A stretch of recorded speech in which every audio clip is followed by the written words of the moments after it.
This is Arkies in the Beltway, your look at national politics and the Arkansans influencing the discussions. I'm Alex Thomas, Washington Correspondent for the Arkansas Democrat-Gazette, reporting from the nation's capital. Thank you for joining us for this episode of Arkies in the Beltway for the week of February 16th, 2025. Another busy week on Capitol Hill with the Senate continuing its consideration of President Donald Trump's possible cabinet members. Among those confirmed, Brooke Rollins, the new Secretary of Agriculture. The Senate approved her nomination last Thursday in a 72-28 vote. The Arkansas Democrat-Gazette caught up with Rollins to discuss her confirmation. It's been an incredible ride so far, but the work is just beginning. Both of Arkansas senators, Republicans John Boozman and Tom Cotton, backed Rollins. Boozman of Rogers spoke highly of Rollins before the vote in a speech on the Senate floor. America's farmers, ranchers, foresters need a leader at USDA who will be an advocate for their livelihoods in rural America and be a strong voice to address the pressing needs of our agricultural community. Brooke Rollins is that person. Boozman and the Senate Agriculture, Nutrition, and Forestry Committee recommended Rollins for the job. Boozman serves as the committee's chair. Rollins was part of Trump's first presidency, most notably serving as acting director of the White House's Domestic Policy Council. After Trump left office in January 2021, she became president and CEO of the America First Policy Institute, an organization advocating for conservative political causes. Rollins enters the Department of Agriculture amidst a challenging period for farmers and other producers. The last Congress failed to pass a new farm bill, extending existing programs from the standing 2018 law and leaving producers to face rising input costs and high interest rates. Boozman stressed the importance of passing a new farm bill in his Thursday speech. These producers need the tools to be successful and continue to grow the food, fiber, and fuel our nation depends on.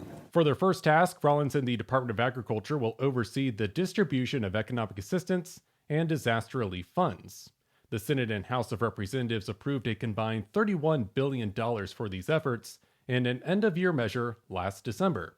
As to when she will travel to Arkansas, Rollins says she hopes to make a trip to the natural state in the near future. Very top of the list. I'm already talking to Governor Sanders and both of your great senators and can't wait to get there. Rollins and Governor Sarah Huckabee Sanders worked together in the first Trump administration.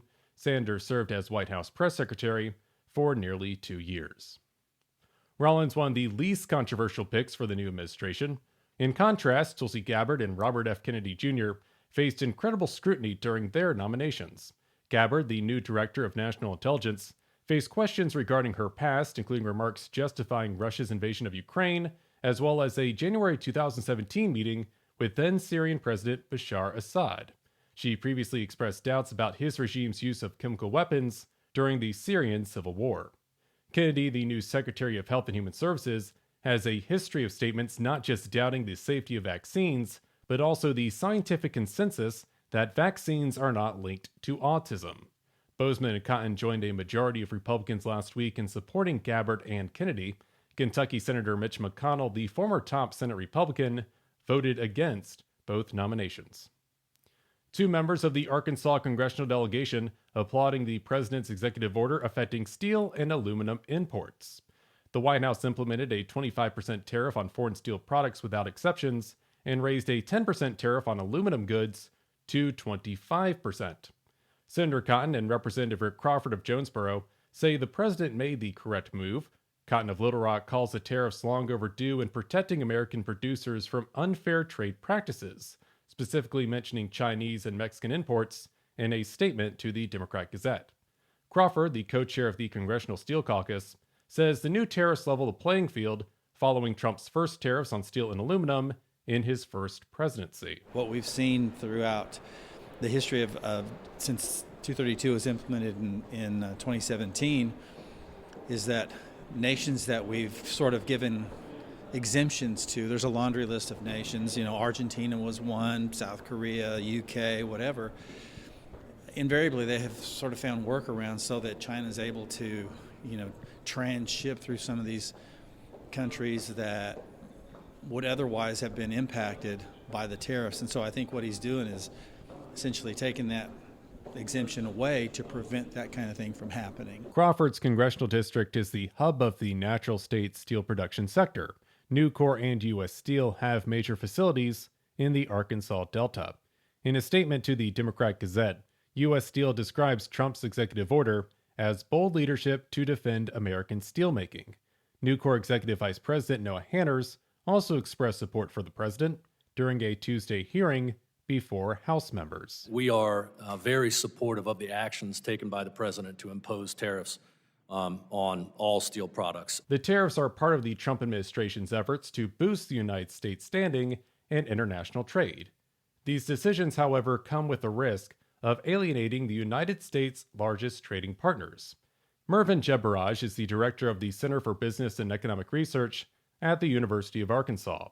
He says tariffs have an overall negative impact, which consumers will feel with higher prices. It makes both foreign imports more expensive as a result of the tariff, but it also increases the price of domestic produced goods or services that have the tariff from the foreign side, because now they can charge a higher price, or they can sustain a higher price because they're not having to face as much foreign competition. The Democrat-Gazette asked Crawford about the United States entering a trade war with other countries.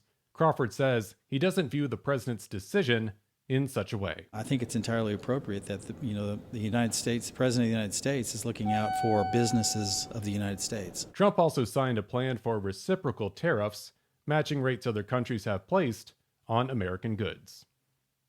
An Arkansas electricity cooperative leader testified before a House panel on the challenges with the federal permitting process. Buddy Haston with the Electrical Cooperatives of Arkansas appeared before members of the House Transportation and Infrastructure Committee on Tuesday, where he discussed local projects in meeting Clean Water Act guidelines. The federal government has implemented the Clean Water Act since the 1970s, following a period of environmental disasters. This includes the Cuyahoga River fire in Cleveland back in 1969. Haston said current federal protections for waterways hinder efforts to administer timely permitting reviews for projects. It is essential that federal permitting programs, including those under the Clean Water Act, are implemented as intended by Congress and do not unnecessarily delay or hinder critical infrastructure projects that deliver electricity to homes, businesses, and farms across the country. Representatives Crawford and Bruce Westerman serve on the House Transportation and Infrastructure Committee. Westerman of Hot Springs has been vocal in his desire to change permitting for energy projects. He described the current permitting system as a broken process. I don't totally fault the bureaucrats. I fault Congress for not fixing the system. Westerman additionally noted there is a bipartisan interest on Capitol Hill in making changes to the National Environmental Policy Act. The 1970 federal law mandates a study of a project's environmental impact. Representative French Hill wants the Federal Reserve to take steps to confront inflation. Hill of Little Rock addressed Federal Reserve Chair Jerome Powell on the matter during a House Financial Services Committee hearing last Wednesday. Hill serves as the committee's chair. He said the Federal Reserve made a mistake in how it addressed inflation during the coronavirus pandemic in hopes of reaching a 2% average rate. As the Fed undertakes a review of its monetary policy framework, you must account for the lessons of the last 4 years and think about what's ahead over the horizon, not what has been. The Department of Labor reported last week that inflation has reached 3%, with higher costs for groceries, prescription drugs, car insurance, and housing. Powell told lawmakers the Federal Reserve is not in a hurry to cut interest rates, noting a strong national economy and labor market. Former Arkansas Governor Jim Guy Tucker has died. Tucker served as governor for nearly 4 years, leaving office in January 1996 after being convicted amid the Whitewater investigation. Tucker was also a member of Congress, representing Central Arkansas from January 1977 to January 1979. He unsuccessfully ran for U.S. Senate in 1978. Former President Bill Clinton says Tucker's legacy, quote, will live on with all the people whose lives he touched, especially all those who had to keep going through their own adversity. Tucker is survived by his wife Betty and their children. He was 81 years old. And that'll do it for this edition of Arkies in the Beltway for the week of February 16th, 2025. You can stay up to date with all news involving Arkansas at arkansasonline.com. Special thanks, as always, to the team down in Little Rock. I'm Alex Thomas, and this has been Arkies in the Beltway. Thanks for listening.